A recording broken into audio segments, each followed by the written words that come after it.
Dirty dealings, corporate battles, consumer woes. This is Evening 5.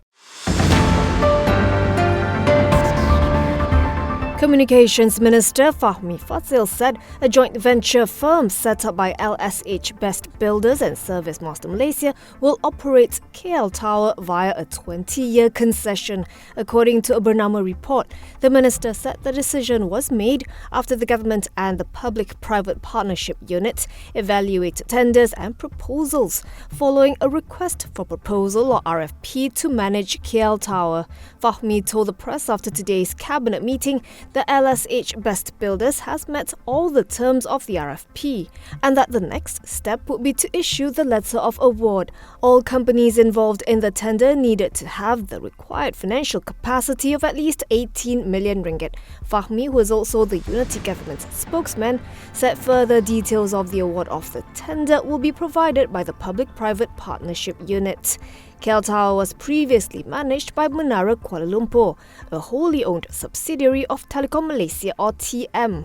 In October 2021, TM notified the government that it had decided not to pursue the renewal of the concession after evaluating the transformation of the tower's business nature from telecommunications services to hospitality and tourism. Putrajaya began the process of selecting a new concessionaire to manage the tower in 2022.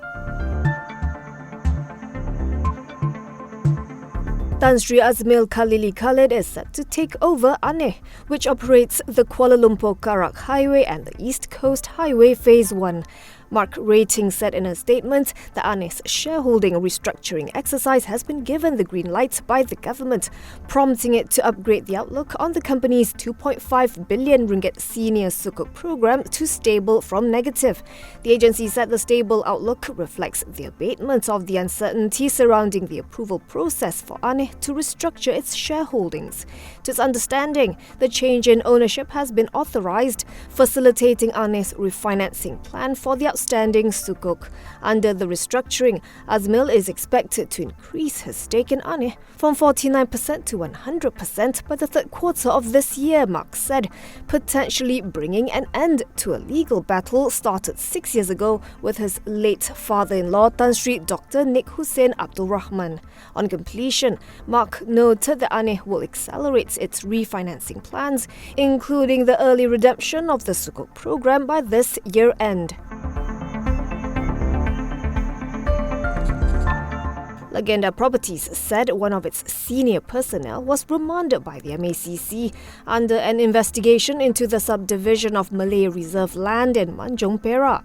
At an analyst briefing, its head of investments and investor relations, Jasrinderjit Singh Dillon, said it is business as usual. He did not identify the personnel, but said Executive Director Andy Chua Sing Hui will be taking over the leadership for now.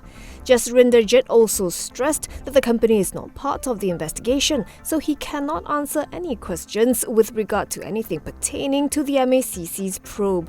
As far as Lagenda is aware, he said the senior personnel is the only individual with the firm to be remanded. So far, authorities have yet to approach Lagenda or any of its subsidiaries, though the company pledged to provide assistance and cooperation to the authorities if necessary. Lagenda shares hit limit down today, having plummeted 29.5% to RM1.17 for a market value of 979.67 million ringgit. The fall in share price placed the counter among Bursa Malaysia's top losers by both value and percentage. Petronas Chemicals Group said its first quarter net profit rose 26% from a year earlier, thanks to foreign exchange gain as well as falling energy and utilities costs. First quarter FY 2024 bottom line came in at 668 million ringgit against 532 million ringgit over the same period a year earlier. The integrated chemicals producer's revenue for the quarter, however, slipped 0.8% to 7.5 billion ringgit from 7.56 billion. No dividend was declared. PetChem MD Mazun Ismail said Broadly, the company remains cautious of ongoing geopolitical tensions that are contributing to the volatility in energy and feedstock prices, as well as the uncertain macroeconomic environment. It is also mindful of the potential impact of new capacities entering the market, contributing to an oversupply situation that will likely keep pressure on product prices and margins. Meanwhile, Petronas Gas, which operates Malaysia's largest pipeline network, saw its first quarter FY 2024 net profit climb 7.7% as lower input prices offset a decline in its top line.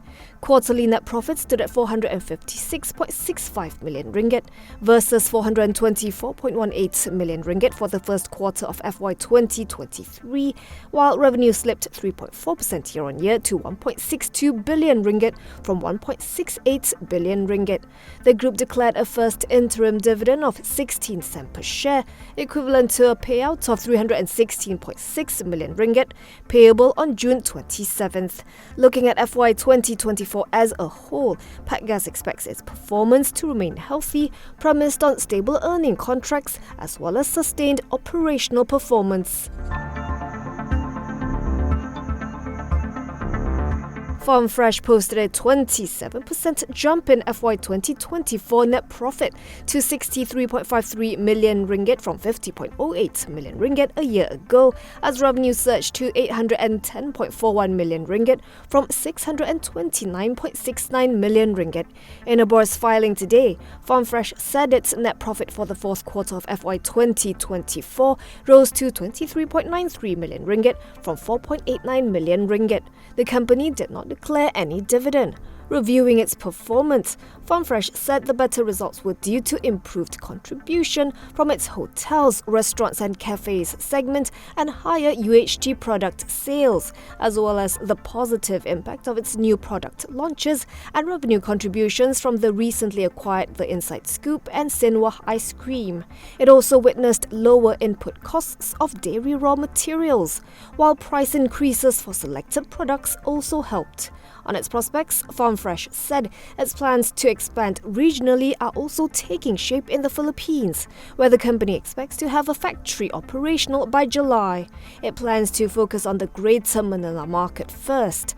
Meanwhile, its Australian results are seen improving from April 2024.